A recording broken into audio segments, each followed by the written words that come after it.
Bien, muy buenas tardes nuevamente. Nuestra tercera semana del el curso anual de epilepsia, ¿cierto? Que hacemos como Liga Chilena contra la Epilepsia todos los años, dirigido principalmente a médicos no especialistas y a becados de neurología, psiquiatría y distintos profesionales del equipo de salud. Les damos la bienvenida y vamos a arrancar ya con esta tercera semana. Así que vamos a ir de inmediato a ver los temas del día de hoy. Les recuerdo que las clases están siendo grabadas y se suben al día siguiente, es decir, mañana, a nuestro canal de YouTube para que puedan revisar los contenidos de la clase de hoy y de las sesiones anteriores, y que la asistencia la toma en forma automática la plataforma y nos manda el informe de las personas que se conectaron. Así que no hay que completar un adicional para eso. Y luego de la próxima semana que terminamos ya los contenidos, vamos a estar iniciando el proceso de certificación, que es mediante una evaluación que les va a llegar a sus correos electrónicos, ¿ya? Entonces, voy a dejar de compartir y vamos a arrancar ya con las clases del día de hoy. Para eso voy a presentar a nuestra primera expositora de hoy con el tema epilepsias del adulto y comorbilidades. Nos acompaña esta tarde la doctora Paola Márquez, es neuróloga de adultos. La doctora Márquez nos acompaña desde Santiago, trabaja en la clínica MEDS y también en el Hospital Clínico de la Florida. Así que le damos la bienvenida y la dejo con ustedes para que pueda empezar a desarrollar su clase.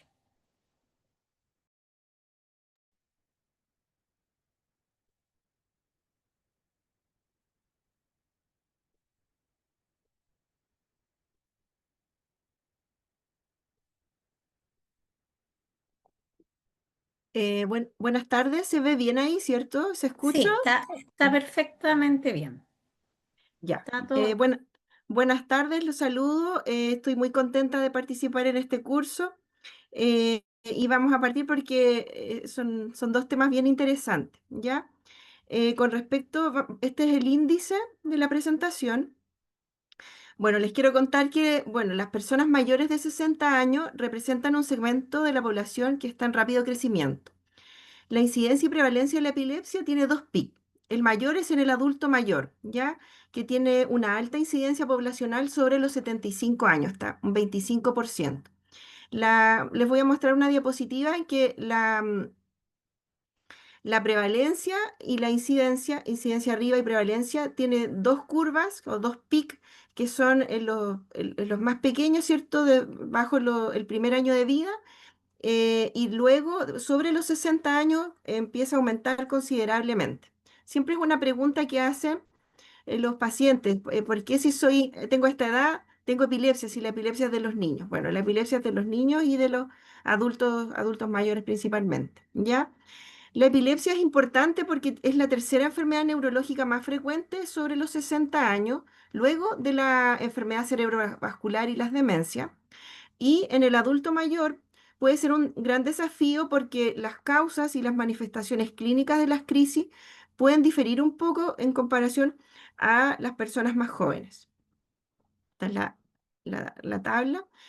Con respecto a las etiologías, acá vemos un gráfico, ¿cierto?, en modo de torta, en que prácticamente el 50% de las causas de epilepsia en el adulto corresponden a enfermedad cerebrovascular, siendo el mayor porcentaje el stroke, ¿cierto? Y luego las hemorragias. Posteriormente vienen las neoplasias y el Alzheimer o trastornos neurocognitivos en el fondo. En esta tabla que está a la derecha se observan también una tabla que desglosa las etiologías de la epilepsia en el adulto y el porcentaje de respuesta a fármacos. La etiología es importante para conocer cuál va a ser la respuesta que voy a tener a los fármacos anticrisis. Por ejemplo, la enfermedad cerebrovascular se describe que más o menos un 50%, 54% en el stroke y un 50% en las hemorragias tienen respuesta a fármaco. No así otras etiologías como la esclerosis hipocampal, por ejemplo, en que uno tiene que estar atento porque lo más probable es que sea una epilepsia fármaco resistente. Un concepto importante son las crisis sintomáticas agudas, ¿ya? En que la verdad es que frente a una primera crisis en un paciente, nuestra pregunta es si es una crisis provocada o no provocada. Si es no provocada, pensar si es que va a poder ser una epilepsia en el futuro. Entonces, es importante conocer si es que hubo un factor que gatilló esta crisis.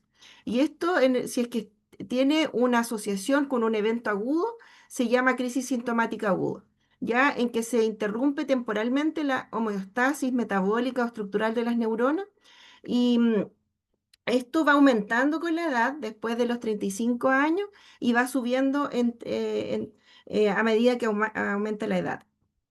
Estas son las principales causas de crisis sintomáticas y epilepsia. Acá arriba en esta tabla se observan las crisis sintomáticas agudas, siendo siempre la enfermedad cerebrovascular, casi un 50%, enfermedades metabólicas, trastornos hidroelectrolíticos, un 15%, tóxicos, y con respecto a las causas por epilepsia, como dijimos, la enfermedad cerebrovascular, demencia, neoplasia.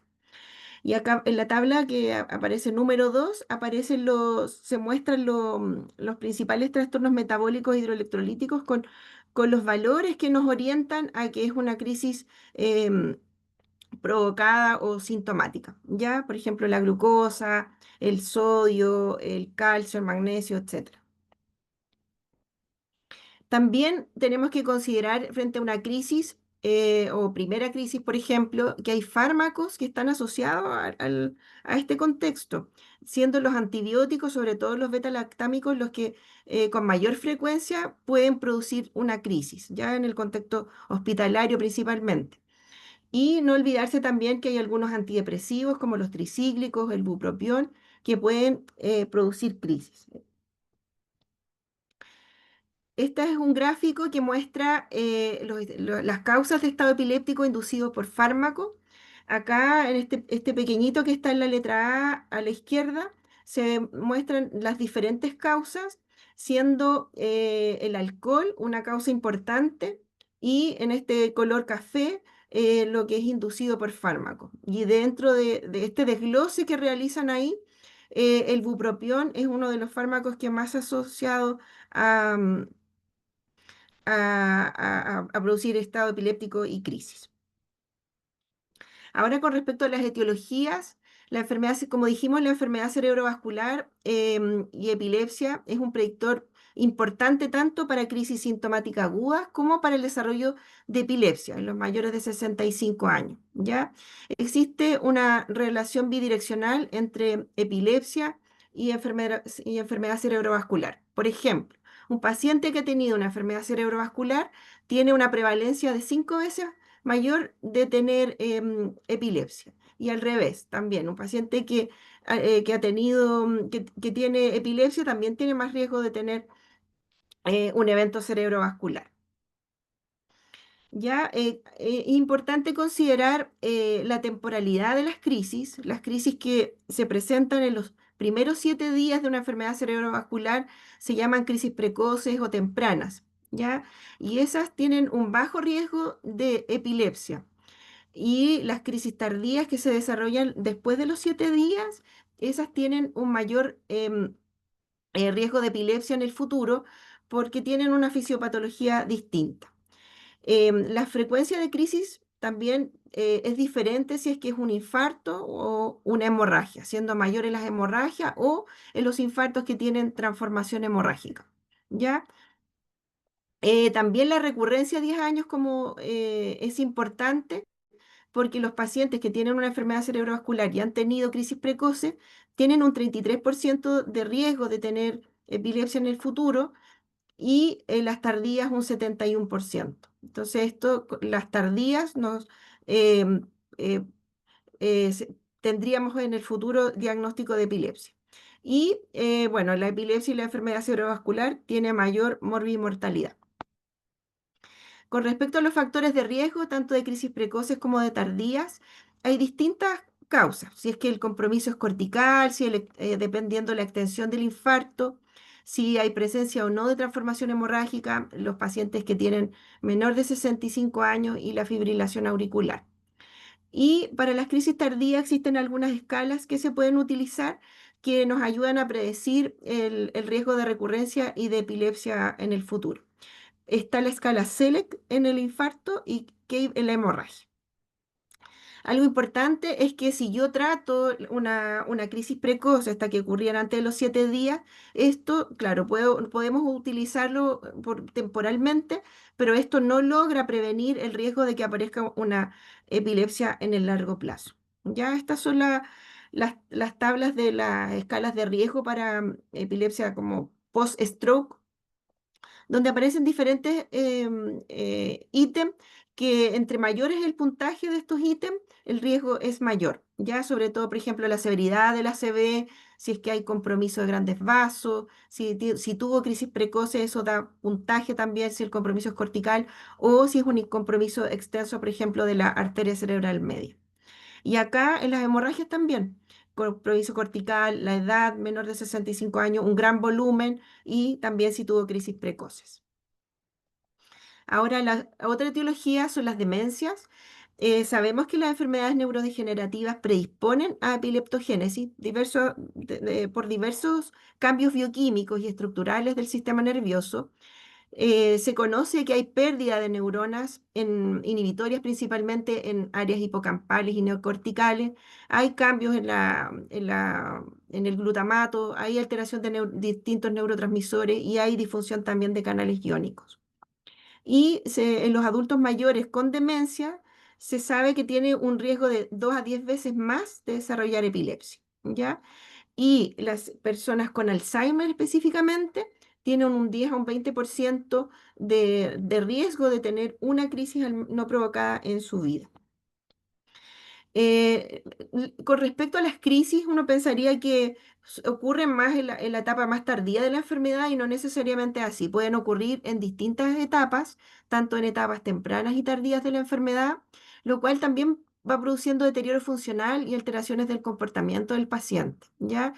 Y las crisis van promoviendo depósitos de amiloide y proteína tau que son, podríamos decir que son tóxicas y que van promoviendo el proceso neurodegenerativo y produciendo el avance de la enfermedad. Y esto también, al igual que el accidente cerebrovascular, existe una asociación bidireccional entre la enfermedad de Alzheimer y la epilepsia. Esto es un esquema que muestra la relación que existe entre la enfermedad de Alzheimer, la epilepsia y el sueño.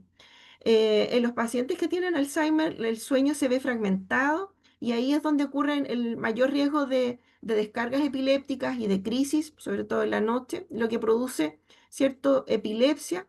Y la epilepsia, como dijimos, va produciendo un mayor empeoramiento de la enfermedad. Entonces acá en este esquema de la derecha sugiere algunas terapias como para ayudar a mejorar tanto este sueño de ondas lentas, es el que se ve más afectado en la enfermedad, con por ejemplo utilización de trazodona, gabapentina. En el caso del levetiracetam también, pese a que podría empeorar el trastorno conductual, mejoraría la consolidación de la memoria y disminuiría la actividad epileptiforme, por lo que se vería interrumpido este ciclo que va perpetuando la enfermedad. Ahora, otra etiología es el traumatismo encefalocraneano y la epilepsia. Se atribuye más o menos de un 8 a un 10% de los casos en el adulto mayor. Los factores de riesgo son el compromiso de conciencia prolongado, fractura, ¿cierto?, de cráneo y la presencia de hematomas subdurales. Al igual que en el ACV, acá también tenemos crisis que son precoces, que serían como algo más sintomáticas, poder decirlo así, que no traducen necesariamente el riesgo de epilepsia en el futuro. Sin embargo, las crisis que se desarrollan después de los 7 días, también al igual que en el accidente cerebrovascular, va traduciendo gliosis, alteración de la plasticidad neuronal, reorganización y eso a la larga epileptogénesis. Ahora con respecto a los tumores corresponden más o menos como un 10 a un 15% de las causas de epilepsia en el adulto mayor. El mayor riesgo lo tienen los tumores benignos y los tumores de bajo grado, Acá vemos una tabla que muestra los tumores glioneuronales, donde está el disembrioplástico que tiene alta frecuencia de crisis y muchas veces el debut el paciente empieza con muchas crisis y uno le hace una imagen y se encuentra con que tiene este tumor. El ganglioglioma también es un tumor de bajo grado y los tumores de mayor grado tienen bajo riesgo de epilepsia. Otra etiología que es importante que en los últimos años se ha presentado y hemos conocido son las crisis epilépticas inmunomediadas. Sabemos que un paciente que empieza con crisis epilépticas de nuevo, de cualquier edad, que tiene algún trastorno de deterioro cognitivo, trastornos del movimiento, disautonomía, trastornos del sueño, etcétera, puede ser una encefalitis inmunomediada. Entonces, tenemos que siempre sospecharla en estos pacientes que tienen crisis de nueva aparición. Y acá es importante un diagnóstico precoz, partir tempranamente la terapia inmunológica, porque eso también mejora el pronóstico, ¿ya?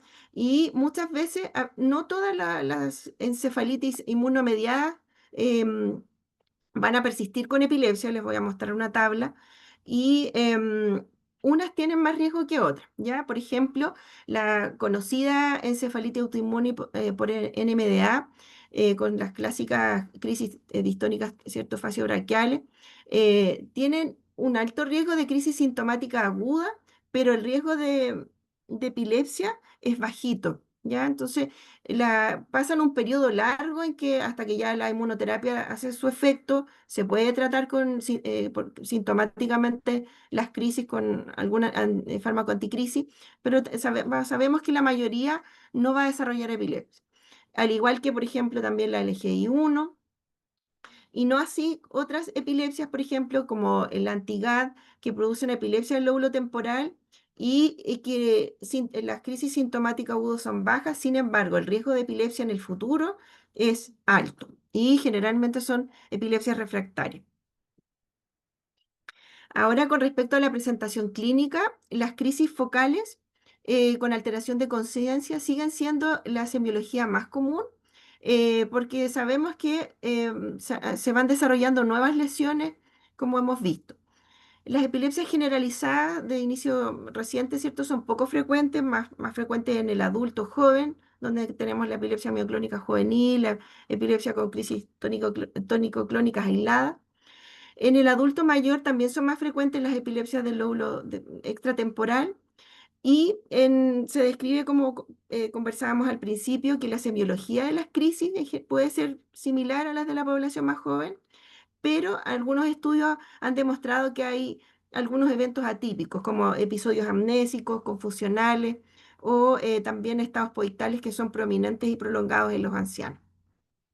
Este es un gráfico que muestra el porcentaje de crisis, donde vemos acá en amarillo las crisis focales con compromiso de conciencia, que son las más frecuentes, y en la tabla a la derecha se hace una comparación entre la población adulta y más joven, siendo mucho menos frecuentes los adultos mayores, las auras, automatismo o fenómenos motores. Y más frecuente, como decíamos, los episodios confusionales, como más transitorios, alteraciones más sutiles, y los posictales, que pueden durar incluso horas a días, ya que sean con confusión, afasia o fenómenos de TOC más prolongados. Brevemente sobre el estado epiléptico, en el adulto mayor hasta un 30% puede debutar como primeras crisis como un estado epiléptico. La mortalidad es mayor en los adultos mayores y a mayor edad la mortalidad también es mayor, ¿ya? De los factores predictores de un estado epiléptico están el debut, ¿cierto?, con un estado epiléptico, la duración de este cuadro, la refractariedad de tratamiento, la presencia de lesiones y las comorbilidades. Y la edad, lo que conversábamos inicialmente. Y el infarto cerebral es la causa más frecuente, ¿ya? La mayoría de los estados epilépticos en el adulto mayor son del tipo no convulsivo y solamente un 17% presenta síntomas motores. Bueno, con respecto al diagnóstico diferencial, el diagnóstico diferencial es amplio. Ya tenemos acá en esta tabla caídas sin compromiso de conciencia, caídas con compromiso de conciencia, donde cierto, el síncope es uno de los más importantes. Tenemos, por ejemplo, síntomas neurológicos focales como el TIA, los espelamiloides o auras, que son en personas más jóvenes, trastornos del sueño, desórdenes del movimiento y siempre considerar también la etiología psiquiátrica, las crisis psicogénicas no epilépticas, ya hay que tenerlo en cuenta. A veces coexisten y hacen más difícil el diagnóstico. Ya ahí están detallados a la derecha el cuadro clínico de cada una de ellas. Con respecto al síncope, a veces es muy difícil el diagnóstico diferencial, conocer los gatillantes, a veces el paciente no sabe por qué se cae, no se acuerda, entonces no sabemos mucho de la historia, pero cuando podemos tenemos que tratar de diferenciar entre uno u otro. Ningún factor es tan importante porque, o sea, es como decidor de uno u otro. Por ejemplo, la incontinencia urinaria puede ocurrir en los dos. Si es que, por ejemplo, en el síncope la vejiga está llena, el paciente puede liberar esfínteres. En general, lo que podría ocurrir en las crisis es la mordedura lateral de lengua, que tiene baja frecuencia, un 15 a 20% de los casos, pero tiene mayor especificidad. Y con respecto a la amnesia global transitoria, bueno, la amnesia global transitoria dura horas, en general no tiene un electroencefalograma alterado y la amnesia es de predominio anterógrado. Es muy raro que pueda recurrir, pero puede hacerlo. En cambio, la amnesia epiléptica transitoria es breve, ahí en la tablita dice que dura habitualmente menos de una hora en la mayoría de las personas y puede presentar alteración en el electroencefalograma y también con marcada amnesia retrógrada y recurrencia, ¿ya? Que es lo que nos orientaría a que es de naturaleza epiléptica, lo repetido y habitualmente estereotipado. Con respecto al diagnóstico, importante, ¿cierto? La anamnesis, a veces el paciente y el testigo no alcanza, lo encuentra convulsionando y no sabemos qué pasó al principio, pero hay que tratar de preguntar, ¿cierto? Si es que hubo algún aura, alguna sensación premonitoria, qué estaba haciendo, si hubo algún gatillante, si estaba mucho de pie, algún fármaco, como conversamos. Em, y si es que es posible grabar los eventos, nos ayuda mucho a ver la posición de los ojos, la postura, etcétera. Y bueno, considerar que siempre las crisis epilépticas, o sea, o la mayoría de las veces son cortas, duran menos de 2 minutos. Y los gatillantes generalmente, ¿cierto? Importante la privación de sueño, el ciclo menstrual en las mujeres. Y preguntar antecedentes médicos, psiquiátricos y sociales. Pedir un laboratorio general completo, ¿cierto? También para ayudarnos a orientarnos si es que no le vamos a entregar algún fármaco o también para descartar en el agudo si es que hubo alguna causa provocada. Con respecto al electroencefalograma, la verdad es que en el adulto mayor a veces es difícil porque existen variantes normales con mayor frecuencia y a menudo se pueden confundir con anomalías epileptiformes. En pacientes que se han realizado electroencefalograma de rutina, existen un porcentaje de que tiene actividad epileptiforme y que a veces son normales, ¿no? O sea, son hallazgos, ¿ya? Y esto es menos frecuente en los pacientes que son ancianos que tienen una epilepsia de nueva aparición. Lo aconsejable sería realizar una monitorización prolongada con video G, pero eso no está en todas partes y también tiene un alto costo, ¿ya? Las imágenes, idealmente realizar un TAC o una resonancia cerebral, ¿cierto? En pacientes que han tenido especial crisis focales, una primera crisis. Sobre todo el ATAC se ocupa en la urgencia. em, y podemos identificar ahí alguna causa como atrofia, un accidente vascular, secuela de una hemorragia o un tumor, por ejemplo.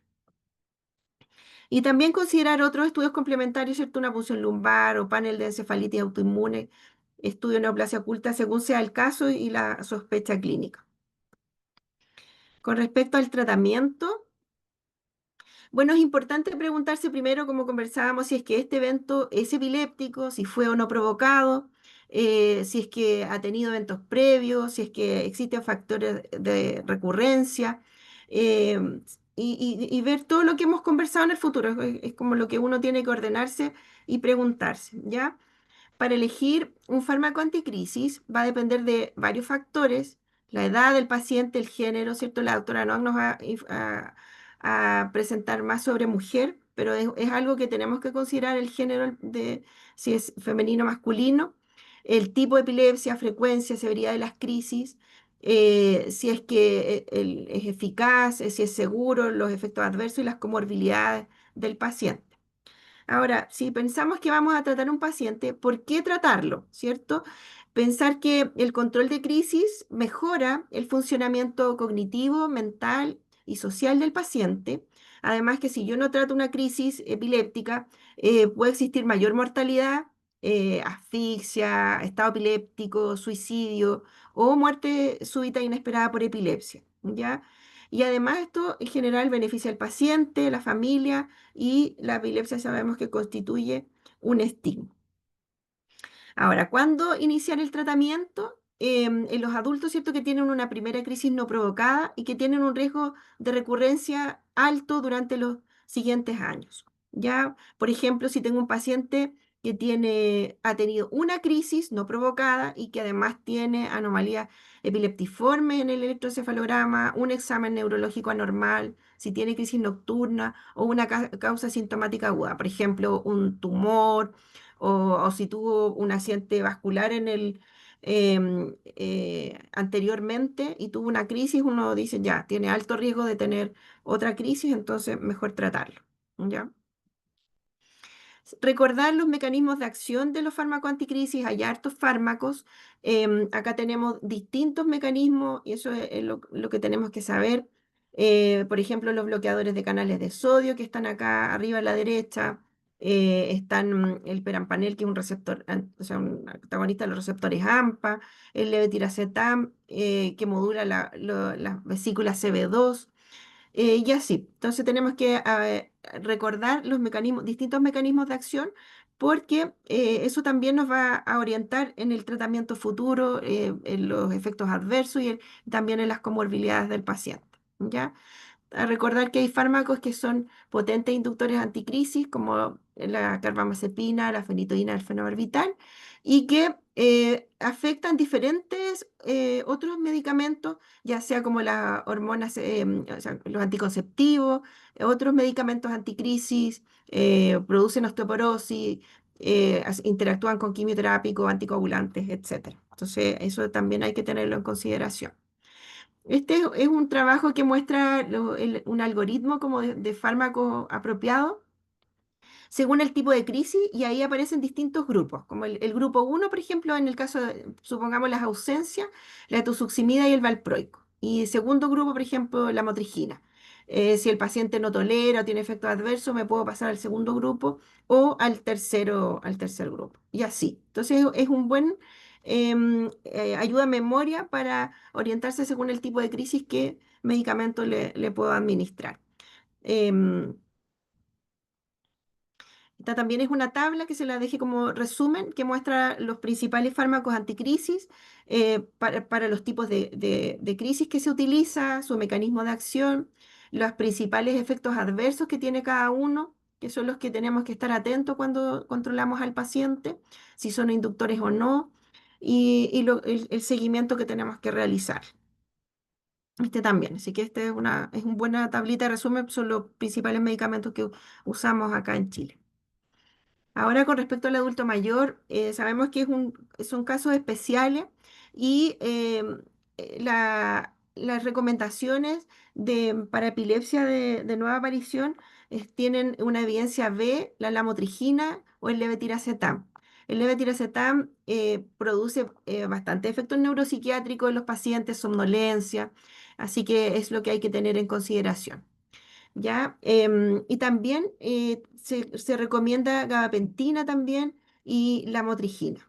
En el adulto mayor, en general, la carbamazepina está indicado C, es mal tolerado, produce hartos mareos y también interfiere con un montón de fármacos. Son de las guías GES, los principales fármacos que tenemos en Chile y las dosis diarias, los niveles plasmáticos que utilizamos acá. Brevemente sobre los niveles plasmáticos de los fármacos anticrisis, la verdad es que de rutina no se deberían realizar niveles plasmáticos en los pacientes, salvo en algunos casos puntuales. Por ejemplo, paciente que está descompensado, ¿cierto? Que convulsiona, o las mujeres embarazadas, por ejemplo, porque vamos a tener que ajustarle las dosis, como nos va a explicar después la doctora Noa, etcétera. Entonces, no es de rutina y es caso a caso. Brevemente, las comorbilidades. La epilepsia se relaciona, ¿cierto?, con distintas comorbilidades, siendo la depresión y la ansiedad las principales, lo que afecta la calidad de vida, ¿ya? Acá tenemos una tabla de las principales comorbilidades, siendo la depresión y los trastornos ansiosos, ¿cierto?, lo que se da en mayor proporción en la epilepsia con respecto a la población general. También podemos encontrar psicosis, TDA, trastorno de déficit atencional. Y eso también hay que considerarlo en los fármacos que vamos a utilizar, porque, por ejemplo, podemos beneficiarnos, no sé, por ejemplo, un paciente que tiene un trastorno del ánimo, nos podríamos dejarle la motrigina, oxcarbazepina, valproico, que son estabilizadores del ánimo y nos ayudan. Ahora, pacientes que han tenido, por ejemplo, episodios severos de depresión o psicosis, uno no le dejaría, por ejemplo, en primera instancia levetiracetam o topiramato. Y así, entonces esto también puede jugarnos en pro, pero también en contra. Y ahí tenemos que irnos orientando según lo que tenga el paciente. Por ejemplo, paciente que tenga epilepsia, dolor crónico, podríamos dejarle carbamazepina, oxcarbazepina, gabapentina y algunos coadyuvantes como pregabalina, por ejemplo. Este también.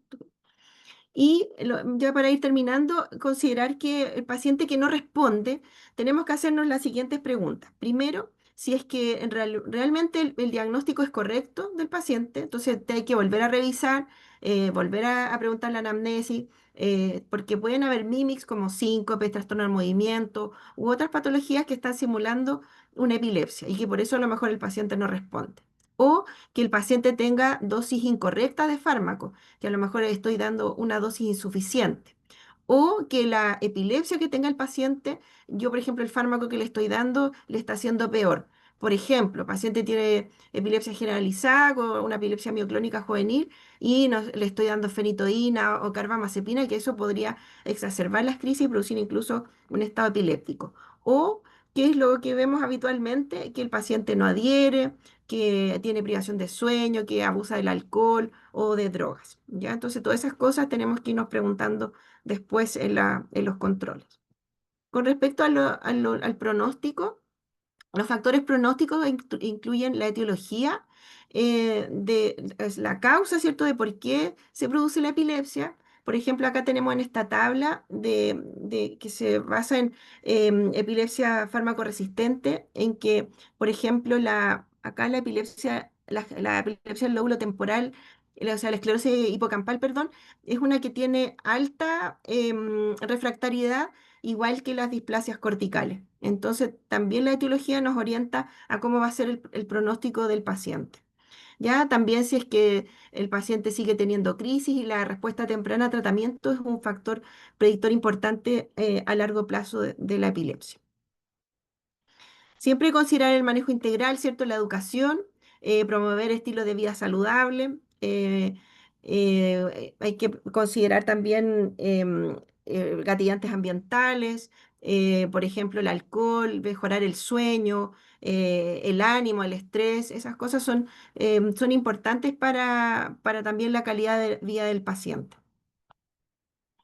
Y finalmente, a modo de conclusiones, sabemos que la epilepsia es una patología relativamente frecuente en adultos mayores. En la mayoría de los casos se logra identificar una causa. Es fundamental, ¿cierto?, la sospecha y obtener una buena historia clínica para orientar el estudio y la evaluación de diagnósticos diferenciales. El inicio del tratamiento puede evitar eventos que afecten negativamente la calidad de vida del paciente y tenemos que saber que siempre el tratamiento es individualizado, que tenemos que considerar las características del paciente, los efectos adversos y la polifarmacia. Eso, La gracias. polifarmacia es el consumo simultáneo de Gracias, doctora. Entonces agradecemos mucho la presentación de la doctora Paola Márquez. Les recuerdo que pueden ir dejando sus preguntas para que sean abordadas luego de la próxima presentación. Posteriormente va a estar moderando ese espacio el doctor Jorge Fesser, que es uno de los directores de este curso. Y para continuar vamos a invitar a la doctora Karin Noack. La doctora nos acompaña desde Osorno, es neuróloga de adultos, epileptóloga y trabaja actualmente en el Hospital Base de Osorno, en la clínica alemana de la misma ciudad, y también es docente de la Facultad de Medicina de la Universidad Austral de Chile. Ella nos va a estar hablando sobre el tema epilepsia y mujer. Así que bienvenida y los dejo con la doctora. Hola, buenas tardes. Muchas gracias por la invitación. No sé si se alcanza. Ya, Sí, ya ¿va todo bien? está bien, está todo La bien. presentación. Muy bien. Bueno, me dieron la misión de hablar de este tema muy interesante que es la epilepsia en la mujer, porque tal como habló la doctora Márquez, efectivamente tenemos que tener consideraciones distintas en este tipo de pacientes. Y quería empezar a esbozar esta presentación, acá dándole un poquito la noción de lo que es una mujer con epilepsia, ¿ya? Desde la etapa, obviamente, infantil, ya que es la etapa que ven nuestros colegas neurólogos infantiles, pero como a medida que transita por su vida, ya tenemos que ir considerando que en cada uno de sus ciclos, la epilepsia, el control y los fármacos que vamos nosotros indicando pueden tener un impacto, ¿ya? Entonces vamos a partir con algunas recomendaciones prácticas de cada una de estas etapas que obviamente por el tiempo que tenemos no vamos a poder hablar tan extensamente de ellos, pero comenzamos entonces con el ciclo menstrual, ¿ya? ¿Existirá alguna relación entre el control de las crisis y el ciclo menstrual? Efectivamente sí, ¿ya? El primer concepto que vamos a hablar hoy día es la epilepsia con patrón catamenial, que tal como se expone en la diapositiva, se define como el aumento de la frecuencia de crisis epiléptica en fase específica del ciclo menstrual respecto al que comúnmente tiene la paciente y en el que se observa al menos el doble de crisis durante esta fase en al menos 2 ciclos consecutivos, ¿ya? Este patrón ya catamenial se puede ver en hasta el 30% de las mujeres con epilepsia. ¿Y por qué se produce esto? Por efectos hormonales, ¿ya? Esto de los efectos hormonales los vamos a ir viendo en la presentación en distintas etapas de la mujer, así es que es súper importante que tengamos claro que, por ejemplo, la progesterona tiene un efecto más bien inhibitorio, ¿ya? Potenciando la transmisión inhibitoria mediada por receptores GABA. Y especialmente, después vamos a ver más claros los patrones, ya cuando cae rápidamente durante el ciclo es donde hay más riesgo de aumento de frecuencia de crisis, especialmente cuando los niveles de progesterona caen más de lo que la velocidad de los niveles de estrógeno caen. Los estrógenos, por otro lado, predominantemente su efecto es neuroexcitatorio, es decir, incrementa la transmisión glutamatérgica, principalmente mediada por NMDA, ¿ya? Y por lo tanto, cuando cae mucho la progesterona, pero no cae tanto los estrógenos, se pueden producir un aumento de la frecuencia de crisis, como sería en la fase periovulatoria. Ya, como esto es un poquito difícil de imaginar, acá tenemos algunos gráficos. Acá tenemos el ciclo menstrual, como muchos de nosotros lo aprendimos dentro de nuestra formación, ¿ya? Donde obviamente vamos a tener una fase inicial, una fase que es más bien folicular, donde está aquí estimulando el desarrollo del folículo, ya una fase ovulatoria, una fase lútea que está asociada, digamos, a la preparación como del endometrio, ¿cierto? Y en el cual el cuerpo lúteo ya está generando la progesterona y finalmente la fase menstrual o cuando se desprende del endometrio. Ya este es un ciclo normal. Y este es un ciclo con fase lútea inadecuada, en el cual en la fase lútea, ya sea que está un poquito más acortado y no hay una adecuada secreción de progesterona por parte del cuerpo lúteo, y aquí podemos ver que la progesterona que está indicada en verde está mucho más disminuida, o porque hay una resistencia del endometrio al efecto de esta hormona. Sea como sea, en estos esquemas se van a reflejar los patrones catameniales, ya que pueden tener las pacientes que tienen este tipo de incrementos de crisis. Y estaría entonces definido en 3 fases principalmente. La perimenstrual, en el cual aumenta al doble la frecuencia de crisis durante la fase menstrual, ¿ya? Y se correlaciona en esta fase que está aquí y se correlaciona con la rápida caída de la progesterona. Y este es el patrón más frecuente que tienen las pacientes con una epilepsia de patrón catamenial. En el periovulatorio, ya que es en el C2, que está acá, Como pueden ver aquí ustedes, la línea rojita, que es la línea que representa, digamos, el estradiol o estrógeno, aumenta rápidamente, pero no tanto así la progesterona. Y esta como desregulación, digamos, entre la proporción entre ambas hormonas genera que el efecto predominante sea excitatorio por el estrógeno y por lo tanto también puede producir un aumento de frecuencia de crisis. Y en aquellas pacientes que tienen esta como fase lútea inadecuada, ya puede aumentar también el doble la frecuencia de crisis entre los días -12 al -4 del ciclo menstrual, que también se correlaciona con aquellos que tienen algunas alteraciones, digamos, en lo que es la secreción de la progesterona. Esto está mucho más bajo que los niveles de estradiol y en esta disminución de la progesterona que se da en muchos ciclos anovulatorios, también induce, digamos, que se potencien los efectos excitatorios del estrógeno y por lo tanto que pueda aumentar la frecuencia de crisis. Ahora, para poder llegar a determinar si una mujer tiene este patrón, la verdad es que hay que hacer como un calendario muy preciso, no solamente conociendo el ciclo de la mujer en forma como exacta, ya, sino también asociándolo a un calendario de crisis epilépticas. Además, se tienen que hacer métodos diagnósticos para caracterizar bien el ciclo menstrual y ver efectivamente en qué etapa está.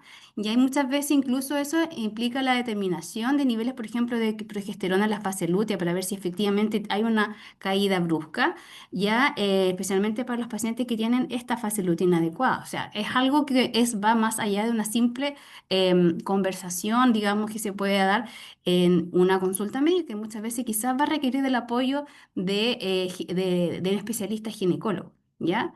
Una vez que se hace toda esta historia, que hay una sospecha, hay que comprobar los criterios diagnósticos y luego identificar el patrón catamenial para ver si el paciente, efectivamente, la paciente va a ser candidata a algún tratamiento. Y los tratamientos que existen, tenemos que tener en cuenta que ningún tratamiento específico ha sido aprobado por la FDA, ¿ya? Y que el mejor enfoque terapéutico inicial sería optimizar el tratamiento anticrisis que ya usó la paciente, especialmente si con eso tiene un adecuado control de crisis, ¿ya? Mientras más tengamos a nuestro paciente, digamos, protegida con un tratamiento adecuado para ella y para su tipo de epilepsia, es menos probable que con estos cambios hormonales ella quede como descubierta y que aumente la frecuencia de crisis. Pero muchas veces eso no es suficiente y aquí hay algunas alternativas que se han propuesto que no están aprobadas, entre las cuales se dividen tratamientos no hormonales y tratamientos hormonales. Los tratamientos no hormonales, algunos que pueden ser cíclicos, o sea que en el fondo se dejan como un refuerzo un par de días antes de, según el patrón que tenga el patrón catamenial que tenga la paciente, ¿ya? Y el único cíclico no hormonal aprobado, o sea, perdón, no aprobado, pero sugerido por algunos estudios que tendrían un impacto alto en la reducción de crisis de este tipo sería el clobazam, por ejemplo, que con dosis de 20 a 30 miligramos al día puede reducir las crisis que se producen en el periodo perimenstrual. También se ha visto algunos efectos con la lamotrigina, ¿ya? Y con la acetazolamida, pero esto no en un patrón cíclico, sino un patrón más bien continuo. En los tratamientos hormonales, ya uno podría pensar que resulta bastante lógico que si la progesterona ya está disminuida en alguna fase, especialmente en esta fase donde a veces baja bruscamente, como en el patrón C1, ya entonces quizás administrando progesterona natural en forma cíclica, especialmente en la fase lútea, podríamos prevenir, digamos, que se produzcan este tipo de patrones. Y en otros casos se ha visto, pero más que nada todo es el reporte de caso, ya que podría tener algunos efectos en neuroesteroides sintéticos o la supresión hormonal con algunas hormonas o algunos métodos anticonceptivos, ¿ya? Entonces, no olvidar cuando nosotros tengamos una paciente que de repente está teniendo algunas exacerbaciones de crisis, especialmente mensuales, preguntarle en qué momento se produce para poder llegar a hacer esta sospecha diagnóstica. Ahora, ¿pueden las crisis epilépticas alterar las hormonas en una mujer al tener algún patrón? Efectivamente, existen algunos reportes de que existe una relación entre el eje hipotálamo hipofísico nadal que está involucrado en las hormonas sexuales femeninas, ya, y las regiones temporolímbicas, ya, donde frecuentemente también se producen crisis epilépticas. Las crisis temporales son frecuentes también en la adultez, ya. Y a esto, esta relación entre ellas se hace que también tenga las crisis una influencia en la secreción de muchas hormonas. Se ha visto incluso que en las crisis tónico-clónicas generalizadas se producen aumentos de niveles de prolactina, que se producen alteraciones en la secreción pulsátil de la hormona luteinizante, especialmente en aquellas epilepsias del lóbulo temporal, y que estas alteraciones y disfunción hipotalámica, esta relación bidireccional que hay entre la región temporolímbica y el eje hipotálamo hipófisis gonadal, pudiera llevar a que las pacientes con epilepsia tengan también algún tipo de disfunción hormonal, desde síndrome ovario poliquístico, amenorrea, irregularidades menstruales, hasta menopausia precoz, como vamos a mencionar más adelante. Así es que sí, efectivamente, las crisis epilépticas pudieran estar relacionadas con algunas alteraciones hormonales. Vamos ahora a la segunda parte de esta presentación, que es la anticoncepción. ¿Cuál es el mejor momento para empezar a hablar de anticoncepción en una mujer con epilepsia? La verdad es que la respuesta es lo antes posible. De hecho, en otras presentaciones y en otros seminarios en los que he estado participando, ya sea, digamos, como expositora o oyente, siempre hay recomendaciones, ojalá empezar a hablarlo desde el periodo de transición de la neurología infantil a la adultez, ¿ya? Y esto es porque aproximadamente el 50% de los embarazos de mujeres con epilepsia no son planificados, ¿ya? Y muchas veces las mujeres jóvenes, las niñas jóvenes, las adolescentes que están esperando, empezando a experimentar su vida sexual por falta de información, ya, o por no contar con el apoyo adecuado, usan métodos que son de baja eficacia, ¿ya? La educación sobre anticoncepción debe empezar como ojalá en la transición de la adolescencia temprana y ojalá en la compañía de repente de la familia de la paciente, que muchas veces puede verse un poquito como horrorizada cuando uno empieza a los 13 años, 14 años a tratar estos temas, ¿ya? Porque parece ser un poco precoz. Pero la verdad, mientras antes nosotros dejemos en claro cuáles son los anticonceptivos que más recomendados pueden estar en el caso de el tipo de fármaco anticrisis está usando la paciente, de la importancia de usar fármacos anticrisis que no tengan efectos teratogénicos en el deseo de embarazo, o de la importancia quizás de suplementarse con ácido fólico desde la edad temprana, crear todos esos hábitos y crear toda esa información puede llevar a que a futuro ya el embarazo y el resto de la vida de la mujer en sus distintas etapas pueda haberse enfrentado con mucho más éxito y seguridad. Nuevamente acá tenemos efectos bidireccionales, ¿ya? Existen efectos de los anticonceptivos sobre los fármacos anticrisis y al revés, los fármacos anticrisis impactan sobre la eficacia de los anticonceptivos.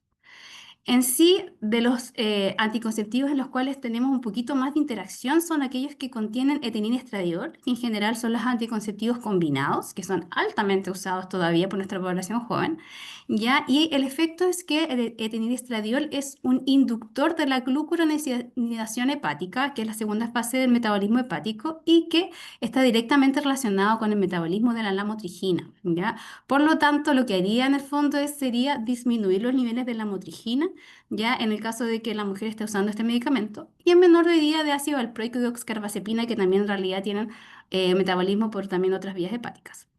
Mientras que los fármacos anticrisis tienen efectos sobre los anticonceptivos, en especial aquellos que son inductores enzimáticos. Por lo tanto, al disminuir, digamos, los niveles de anticonceptivos orales, aumentando su metabolismo, lo que haría entonces sería aumentar el riesgo de falla anticonceptiva.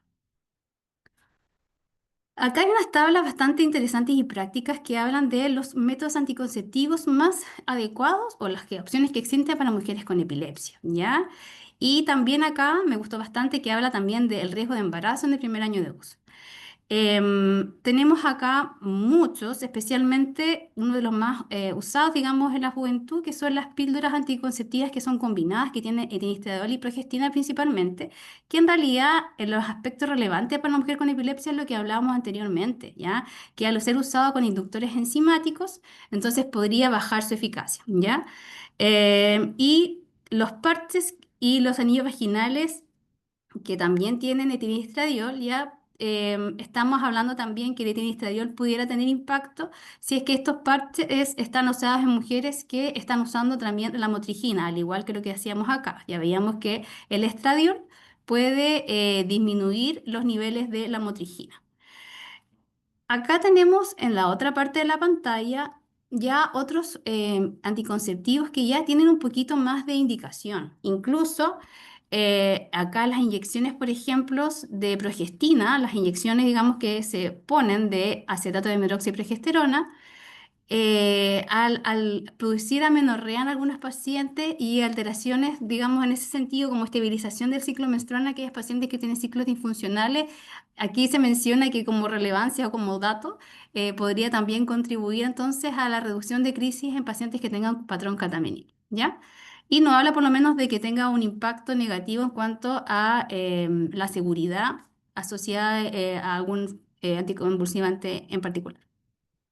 Y de los más recomendados en general está el DIU hormonal, ¿ya?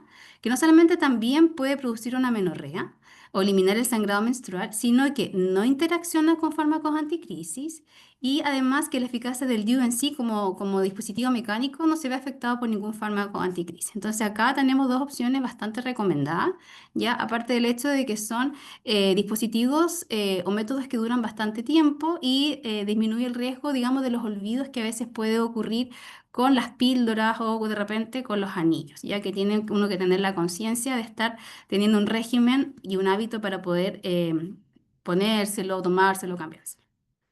Otros métodos anticonceptivos existentes son los métodos de barrera, ya no interfieren con la epilepsia, pero obviamente tienen una alta tasa de fallo, así que en general no están recomendados, a no ser que la paciente quiera usar un doble método por algún tema de prevención de infección de transmisión sexual, que ahí siempre son recomendados. Y los métodos de esterilización quirúrgica, que son los más efectivos, tampoco interfieren con la epilepsia, pero son permanentes. Entonces es una decisión que hay que tomar ahí en pareja.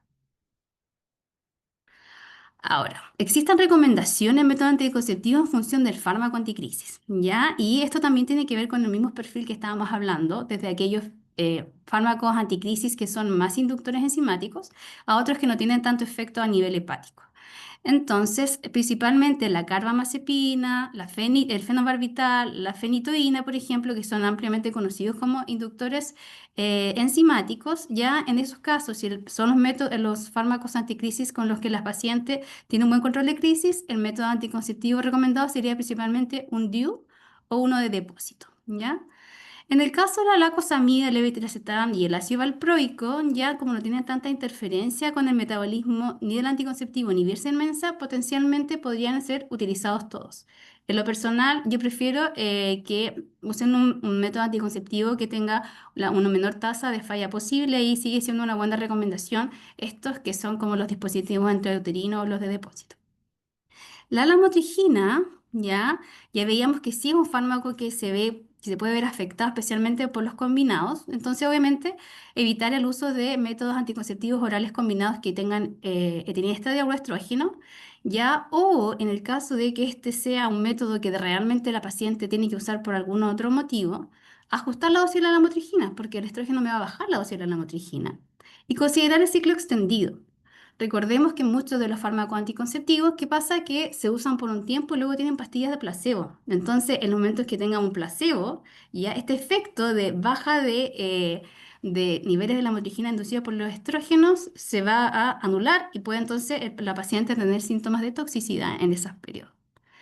Lo que sí es importante es que no hay evidencia que el uso de anticonceptivos hormonales pueda incrementar el riesgo de crisis. Entonces, en ese aspecto, ya el anticonceptivo en general es algo seguro y recomendado para la mujer. Sigamos entonces y avancemos con embarazo, parte de lactancia, tema fundamental en este tipo de presentaciones. Y la primera pregunta que tenemos que hacernos es cuáles son los objetivos del uso de fármacos anticrisis durante el embarazo, ¿ya? Bueno, está obviamente el control de las crisis epilépticas, ¿ya? Y en ese sentido, la importancia acá del control preconcepcional es, pero fundamental, ¿ya? Desde la educación, el ajuste farmacológico, los exámenes, la suplementación con ácido fólico, todo el estado de la paciente antes de embarazarse. Y el segundo objetivo es la mínima exposición fetal a fármaco anticrisis, que es uno de los grandes miedos que podemos tener cuando una paciente desea ser madre, ¿ya? Porque la fármaco anticrisis aumenta el riesgo de malformaciones congénitas mayores, retardo de crecimiento intrauterino, síndrome dismórfico, y también tiene un impacto en el desarrollo neurocognitivo. Por lo tanto, cuando nosotros planteamos esto, tenemos que considerar también que en el embarazo el control de crisis también se puede ver afectado, ¿ya? Y aproximadamente un 20 o 30% de las pacientes pueden tener un deterioro de crisis durante el embarazo. Eso quiere decir en el fondo que un 60 o 70% o más incluso no tienen cambios. ¿Y cuál es el principal factor predictor de eso? ¿Cómo era el control de crisis previo al embarazo? Por eso es tan importante el control preconcepcional. Otros factores que pueden influir en que una paciente deteriore su crisis en el embarazo, porque uno piensa, bueno, tantos cambios hormonales también, como no afectan en distintas etapas de la vida, esto también pasa en el embarazo, pero principalmente más que los cambios hormonales en sí, están dados por la mala adherencia al tratamiento, la discontinuidad de fármacos por temor a los efectos teratogénicos, ya como mencionamos anteriormente, y las alteraciones del metabolismo en los fármacos que vamos a ver a continuación.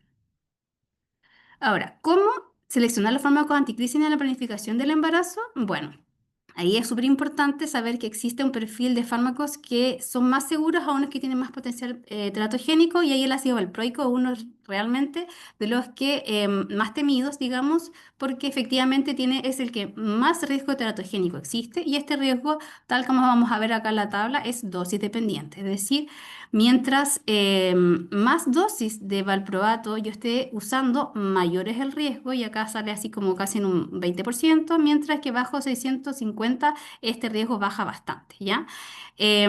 Casi todos los medicamentos, a excepción del levetiracetam, en los estudios se ha visto que el efecto teratogénico es dosis dependiente, ¿ya? Siempre tenemos que tratar de usar el medicamento en la menor dosis posible en la que sea efectivo el control de crisis, ¿ya? Eso es súper importante. Y acá de estos los más seguros vendrían siendo la lamotrigina y el levetiracetam, que tienen un potencial teratogénico similar al que experimentan los fetos que son hijos de madres no expuestas a fármacos anticrisis in útero. O sea, es bastante bajo, es menos del 2%, más aproximadamente un 2%. ¿Ya? Así es que acá probablemente este perfil va a ser el que más vamos a escoger nosotros en una mujer en edad fértil, especialmente en planificación de embarazo. Pero la elección de estos fármacos quizás deberíamos empezar a hacerlo no cuando ya la mujer manifieste eso, sino muchísimo antes, desde la adolescencia o incluso antes.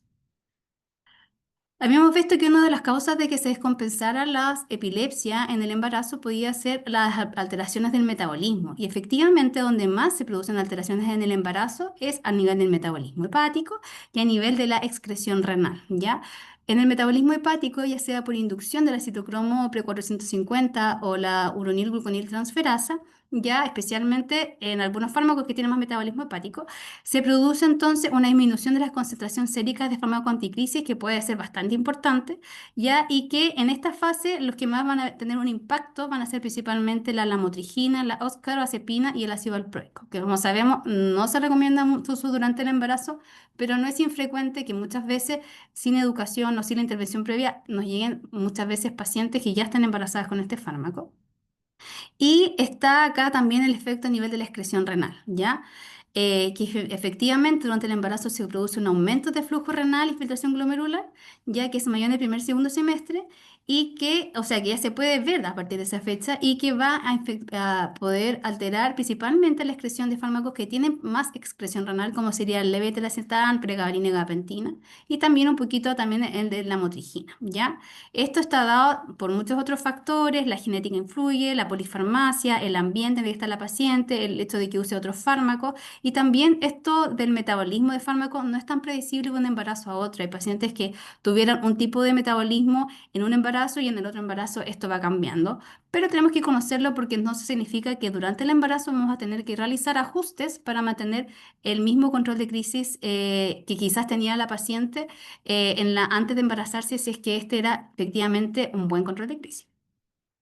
Y acá voy a dejar acá un poquito las características de la lamotrigina y levetiracetam, que son los fármacos que más amigables, digamos, son con esta etapa de la mujer.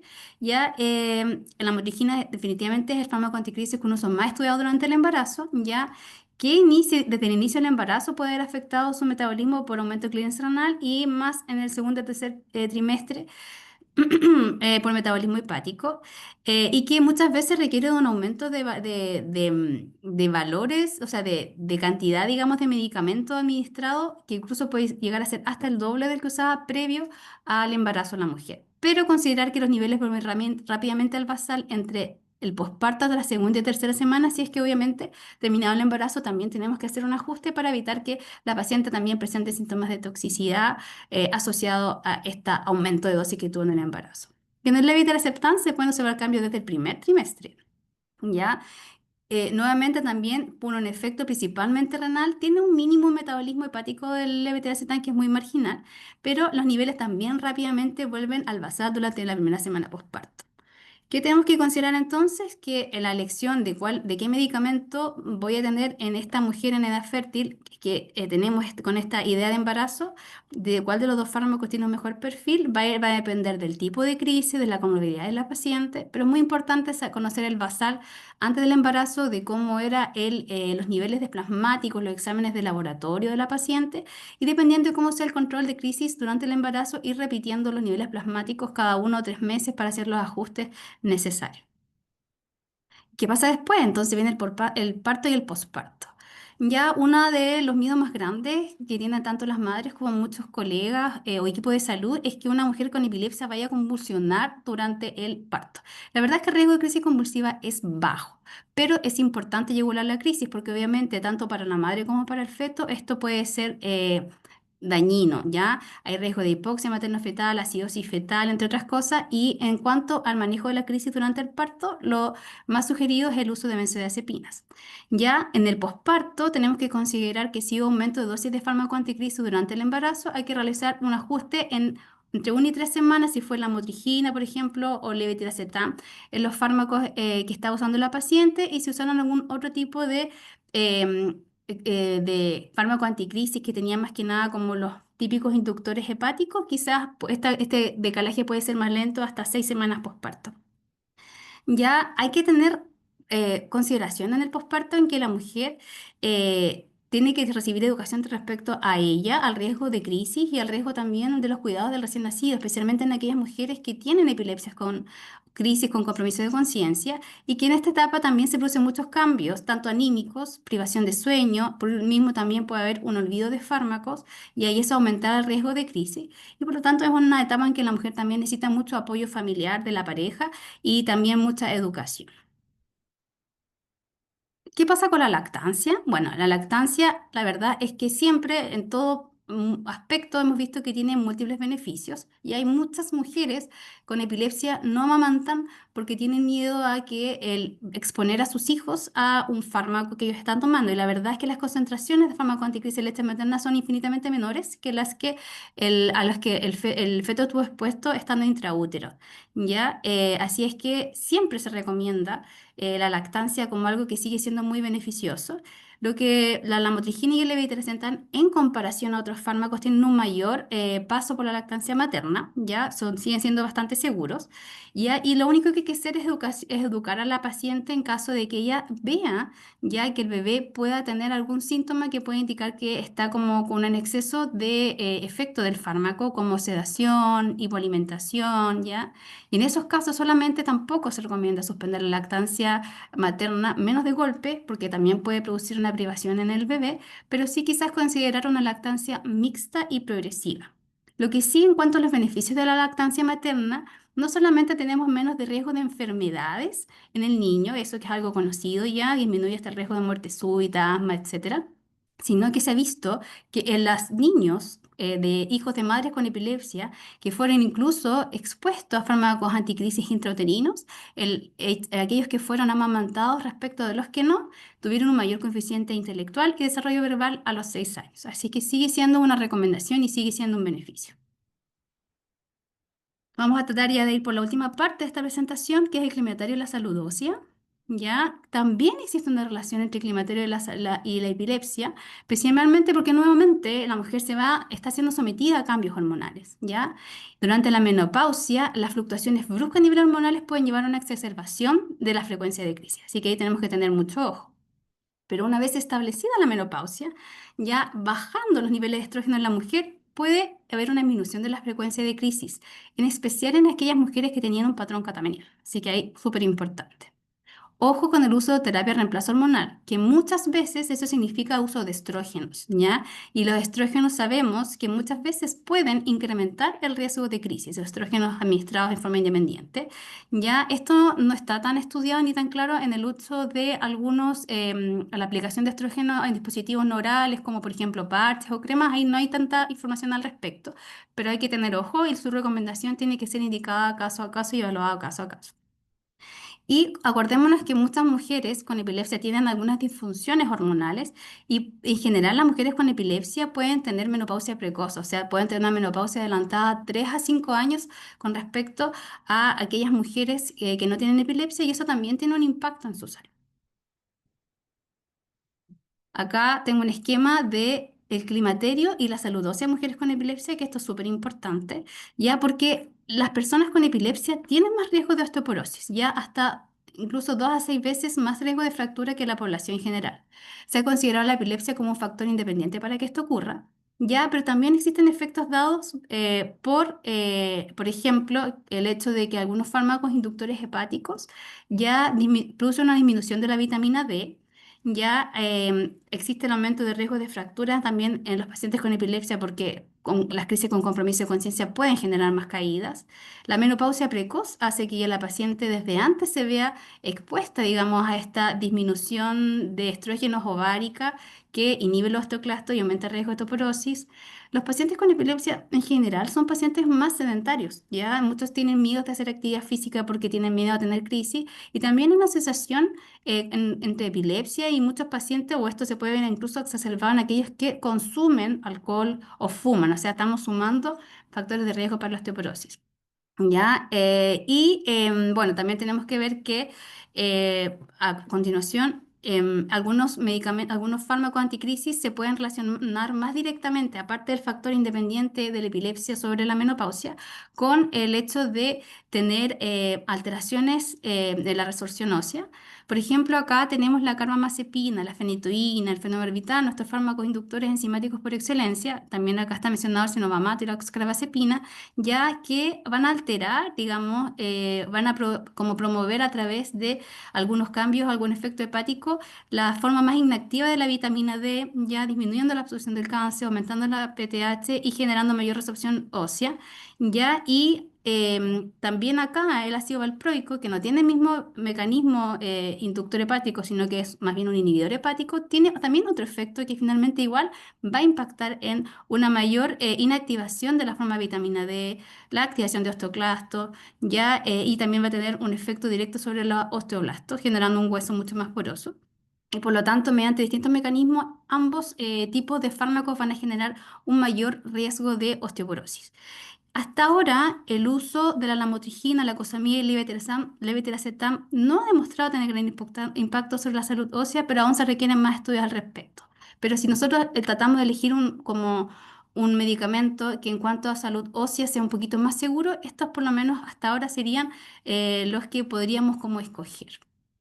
¿Cuáles son las recomendaciones en relación a salud ósea en las mujeres con epilepsia y mayor aún, en realidad, en el climaterio? Porque esto de la salud ósea tiene que estar presente durante toda la vida de la mujer, ¿ya?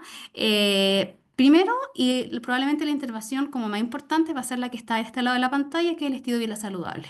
No fumar, no beber alcohol. La actividad física es un factor protector para la epilepsia y para los huesos, ya promueve un mejor control de crisis en aquellos, especialmente la actividad física como que es de bajo riesgo, y un estilo de vida saludable que incluye una alimentación balanceada. Otras intervenciones son el screening de niveles de vitamina D, ya en algunos casos, en algunos pacientes suplementan calcio con vitamina D de ser necesario y en general lo que se estima es que ojalá los niveles de vitamina D se mantengan más o menos sobre 50.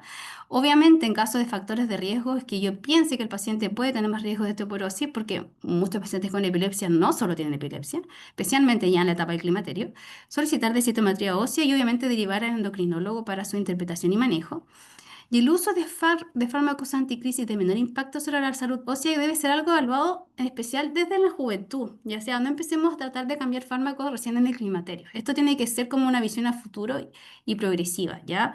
Siempre favoreciendo obviamente el control de crisis de la paciente, que en nuestra misión es lo más importante.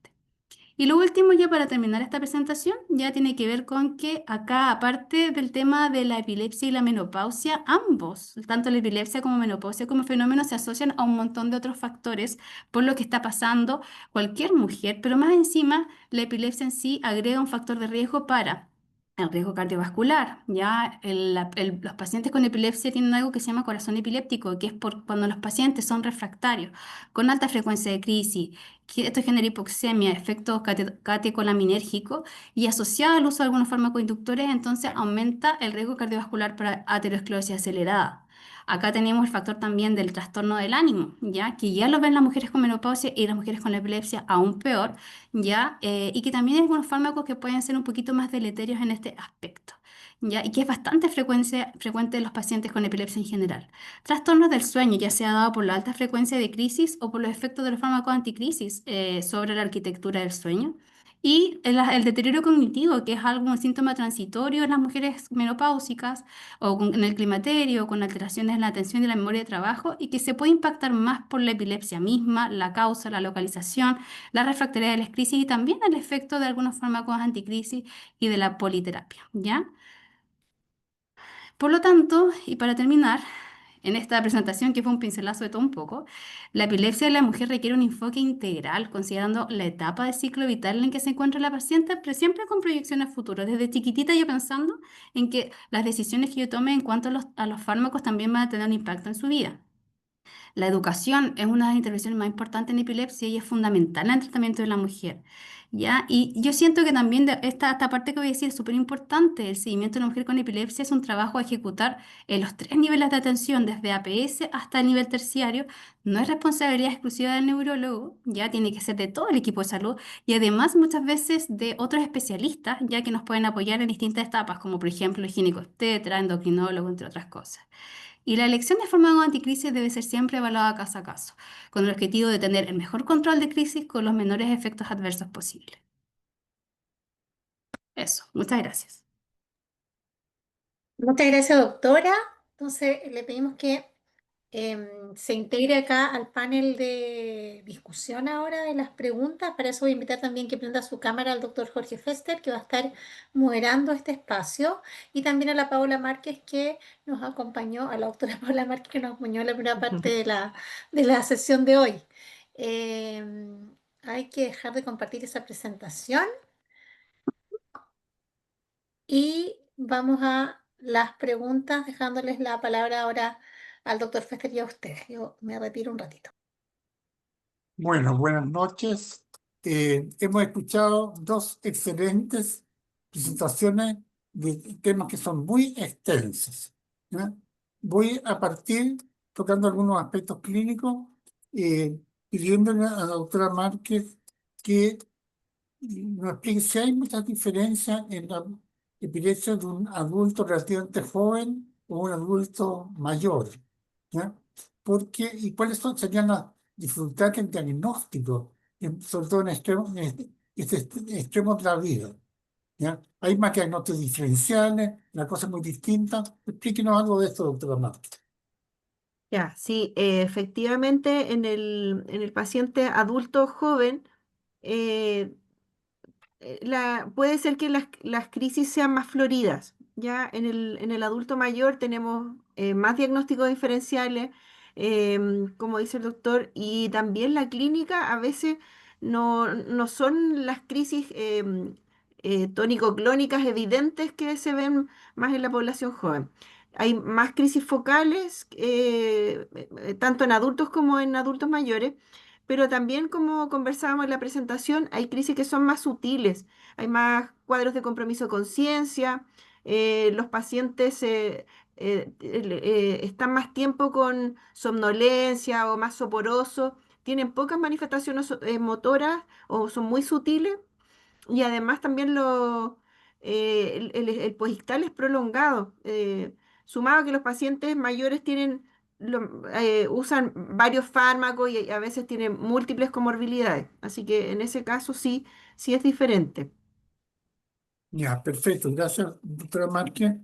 Y una pregunta, así como bien, también de aspectos clínicos, porque se relata un caso clínico en que de una joven de 15 años, que aparentemente tiene una epilepsia microclónica juvenil y además tiene crisis catameliales. O sea, la aclaración, doctora, no es que Ujú. no son clasificaciones distintas, ¿no es cierto? O sea, cualquier tipo de epilepsia puede tener crisis catameliales. Sí, efectivamente, de hecho yo lo puse como epilepsia con patrón catamenial y no epilepsia catamenial, porque el hecho de ser catamenial no le otorga una causa. Ya una paciente puede tener una epilepsia, un síndrome genético u otros, y que durante las crisis menstruales o en estos periodos que habíamos hablado se exacerbe. Entonces una persona puede tener una epilepsia de una causa conocida y tener un patrón catamenial por estos cambios hormonales y por lo tanto ser susceptible de usar un tratamiento para evitar que durante esos periodos se exacerben los síntomas, ¿ya? Pero efectivamente eso puede coexistir. Perfecto, gracias. Y una pregunta para Paola Márquez. Eh, se está, la pregunta fundamentalmente tiene que ver, hablemos de cosas bien generales, con el rol del médico de atención primaria en nuestro país, realmente hay otras realidades distintas. El médico de atención primaria tiene que iniciar un tratamiento de epilepsia y ahí el comentario fundamental es si es fácil hacer diagnóstico de epilepsia para un médico que no está habituado a esta patología. Yo creo que eso es variable. La verdad es que uno si se siente seguro y podría ser. La verdad es que yo no sé cómo serán las derivaciones en otro lado, pero al menos en el servicio donde yo trabajo, las derivaciones, por ejemplo, de atención primaria demoran aproximadamente como un mes. Y la mayoría de los pacientes que son derivados no vienen con tratamiento, ¿ya? Pero yo creo que eso también tiene que ver con la velocidad con la que se atienda el paciente, la derivación, y también cuando uno seguro está de lo que tiene, porque también a veces no es tan fácil como veíamos el diagnóstico diferencial. Y a veces uno también puede pensar que tiene, no sé, una epilepsia focal, le da tratamiento para epilepsia focal y pueden empeorar las crisis. Entonces, yo creo que va a depender de cuán seguro uno se sienta del diagnóstico y lo otro también es que, por lo menos, yo siento que uno tiene que saber algunos fármacos anticrisis que son los que, como se dice, el caballito de batalla. Yo este me lo sé, este sé cómo manejarlo y ver, pero también por lo menos en donde yo trabajo, las interconsultas son expeditas, no demoran tanto. Así que yo diría que depende. Y el adulto mayor de repente es difícil. A veces hay pacientes que vienen desde la urgencia, por ejemplo, y que son derivados a atención primaria y eso ya tienen como algún fármaco que inició el neurólogo de urgencia, pero yo diría que es variable. Eh, Ahora, la idea en nuestro país en general, con los recursos que deberíamos tener, es que el diagnóstico sea resorte más bien del neurólogo. Y que obviamente que el médico general a nivel de APS tenga un rol súper importante en el seguimiento y control de tratamiento, ¿no? sí. Ahora, una pregunta entonces para la doctora Nova. Y sobre todo porque hay una pregunta por ahí con respecto al riesgo de generar epilepsia. O sea, ¿qué pasa con la mujer con epilepsia? ¿Cuáles son los mitos que hay con respecto a esta condición? ¿Cómo se manifiesta el estigma? ¿Por qué se emparejan menos que la población general? ¿Tienen tienen tasas distintas de fertilidad? ¿Qué pasa con respecto a la mujer con epilepsia y toda esta eh, connotación psicosocial adversa que existe?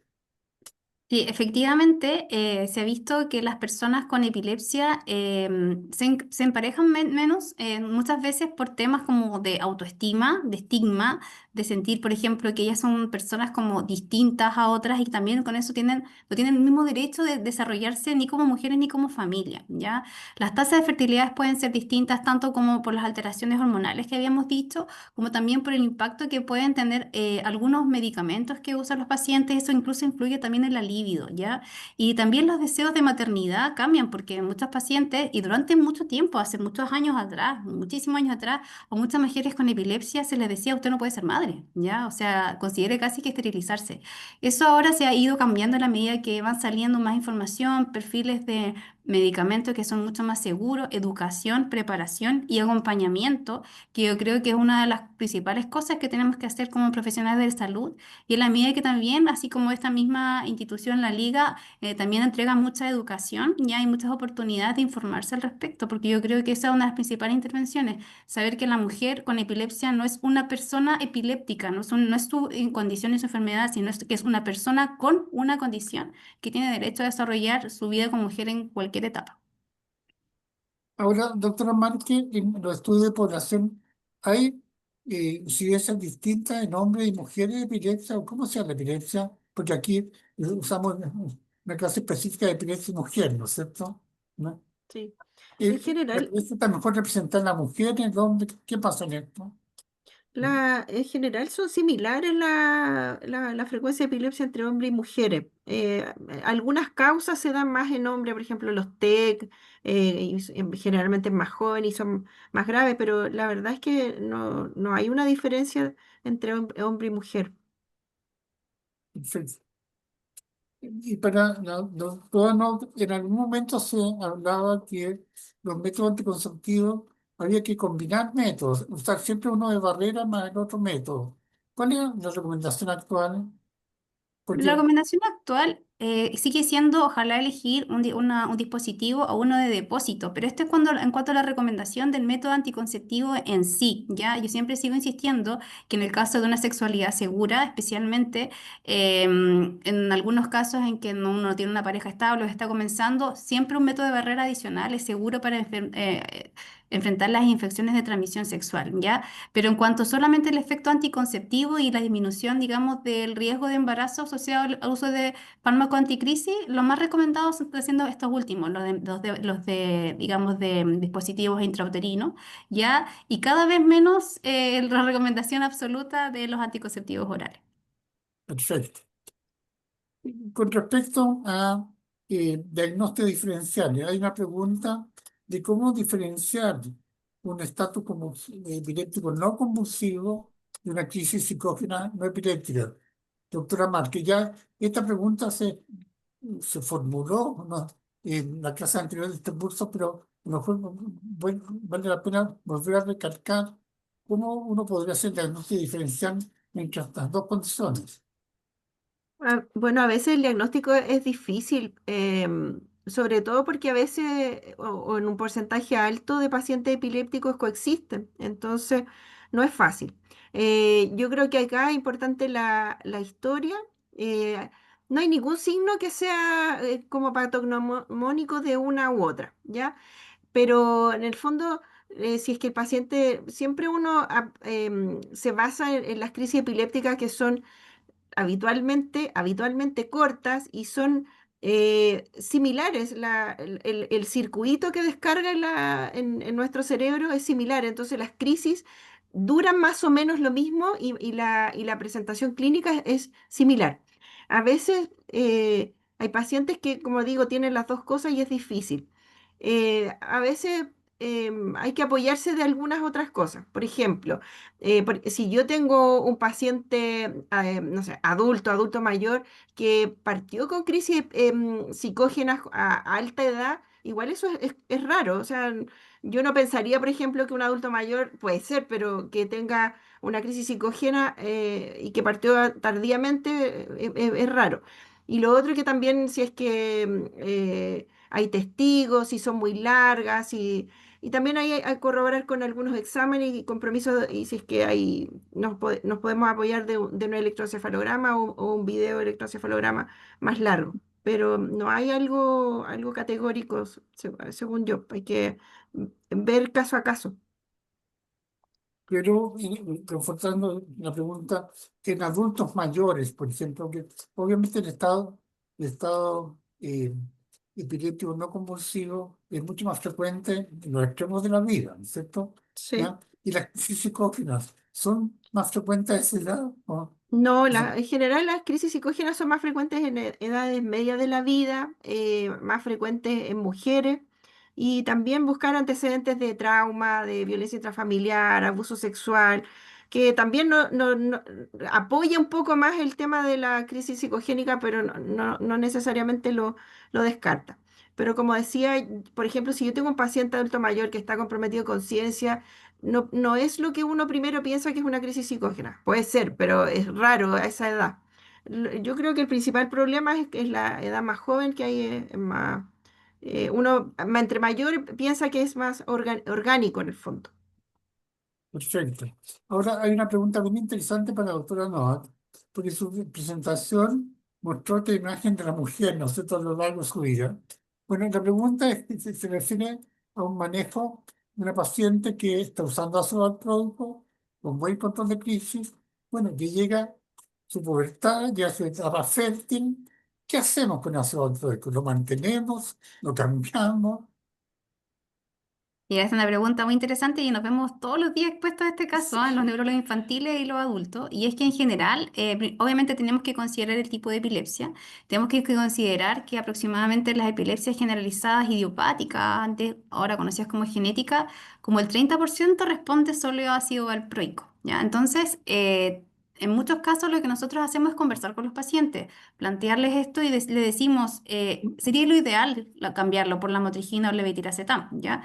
Pero también sabiendo que existe un porcentaje de pacientes que no va a responder y que quizás vamos a tener que probar otro esquema terapéutico. Entonces yo creo que eso va a ir caso a caso, pero lo ideal sería ya tratar de cambiarlo por un fármaco con mejor perfil para la mujer, ya con la educación, con el uso de ácido fólico asociado. Y en el caso de fracasar, ya considerar que nuestro objetivo es mantener el adecuado control de crisis a la paciente e ir evaluando otras alternativas a futuro. Pero sí, en general se propone que se cambie el tratamiento tratando de mantener el mejor control de crisis posible. Perfecto. Sí, es una buena disyuntiva. Y el problema es que hay formas de epilepsia diferenciadas, ¿ya?, que no van a responder a nada sino con ácido valproico. Y ahí Exacto. probablemente la estrategia es usar la mínima dosis necesaria que uno puede hacer. Sí. Porque el riesgo teratogénico, mencionó el doctor Nord, es dosis dependiente. Una pregunta para la doctora Paula Márquez, porque es súper fácil iniciar un tratamiento de epilepsia, por ejemplo, en un adulto y a lo mejor buen control de crisis. ¿Se puede suspender este tratamiento? ¿Se puede suspender en un adulto joven? ¿Se puede suspender en un adulto mayor? Se puede, la verdad es que es difícil sacarlo. A ver, a veces lo que yo me ha pasado es que los pacientes que han tenido crisis, hay muchos que no quieren suspenderlo. Entonces, también uno dice, ya, por ejemplo, ha pasado ya 2 años sin crisis, no hay lesiones, yo igual les planteo a los pacientes, pero lo que me ha pasado es que la mayoría no quiere retirar el medicamento porque se sienten seguros. Al final, el retiro del medicamento lo expone que, por ejemplo, no puedan conducir, tienen riesgo de su trabajo, por ejemplo, pueden tener caída, fractura, atropello, qué sé yo. Y hay pacientes que dicen, yo prefiero estar así, me siento seguro, con eso estoy. Y bueno, también es respetable. Pero se puede y también hay que considerar la etiología de por qué se produjo la epilepsia, ¿ya? Ahora, por ejemplo, en el paciente más joven, por ejemplo, una epilepsia mioclónica juvenil que anda bien, y sabemos que responden a dosis bajas de, por ejemplo, valproico. Existe un porcentaje de pacientes em, que podría intentar suspenderse, pero la mayoría sabemos que va a rebotar, en el fondo va a tener crisis y puede ser que esa vuelta a retomar el tratamiento no, sea más difícil el control de crisis. Entonces, por todo esto que implica, a veces los pacientes tampoco quieren suspenderlo. Yo creo que, como dice la doctora Nock, hay que conversar con los pacientes y ver. eh, cómo se sientan ellos más seguros, porque también implica riesgos para el trabajo y su vida diaria. Bueno, yo creo que hemos respondido la mayoría de las preguntas. Hay una pregunta final para la doctora Paola Márquez con respecto a diagnóstico diferencial en estado de mal no convulsivo versus estado confusional del anciano. Yo creo que algo mencionó la doctora Márquez, no sé si quiere reforzar este concepto.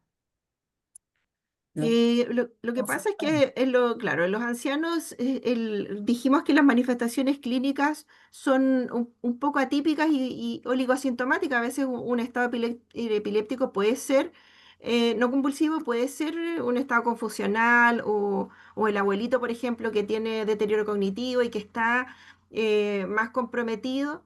Pero también pues, uno trata de buscar la causa y no necesaria, hay que buscar una causa sintomática y ver si es que se puede hacer un electroencefalograma, un escáner, buscar si es que hay un stroke, buscar algo más para ayudarlo. Pero en el fondo a veces es difícil el diagnóstico y uno tiene que, siempre cuando hay un paciente con compromiso de conciencia, lo neurológico siempre está ahí dando vuelta también. Y hay que también basarse en algunas cosas más sutiles, mioclonía sutiles o movimientos de los ojos, que son lo que uno busca cuando está viendo clínicamente, por ejemplo, un paciente que está en estado epiléptico. Perfecto, gracias. Ahora estamos en la hora de cierre.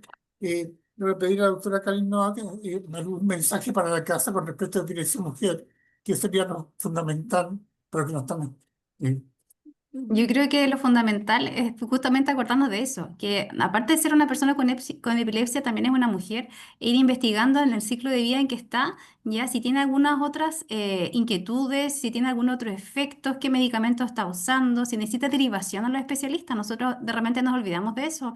¿Cuántos de nosotros le preguntamos o evaluamos si la paciente con la que estamos tratando tiene riesgo de osteoporosis o realmente le preguntamos a conciencia qué tipo de anticoncepción está usando? En una consulta es muy difícil hacer todas esas preguntas, ¿ya? Pero quizás tomarlo como una misión de en algún momento conversarlo con la paciente. Y de repente a veces en atención primaria, ya o en otras etapas, sí podemos nosotros contribuir y ser un gran aporte en términos tanto de educación como de investigar un poquito más esos aspectos, porque yo creo que esto es un trabajo de equipo, ¿ya? Así es que ese sería como mi mensaje. Doctora Márquez, un mensaje para la casa con respecto a la epilepsia del adulto y comorbilidades. Yo creo que ante la sospecha de una crisis epiléptica, yo creo que hay que derivar al paciente. No se queden con el paciente si tienen duda. La mayoría de los neurólogos que trabajamos en el hospital no, tenemos buena disposición para verlo. Si hay una duda, yo también fui médico general y una vez tiene dudas. Si hay alguien que pueda ayudar y complementar el estudio, no, creo que no hay problema. Em, y como decía la doctora, siempre considerar la etapa vital del paciente. Los adultos mayores son especiales, así como las mujeres son especiales, también porque tienen muchas comorbilidades, harta patología cerebrovascular, cognitiva, entonces también puede ser un paciente más complejo que hay que ver en conjunto. No. Bueno, no queda más que despedirme, agradecer a la doctora Karin Novak y a la doctora Paula Márquez la buena voluntad que han tenido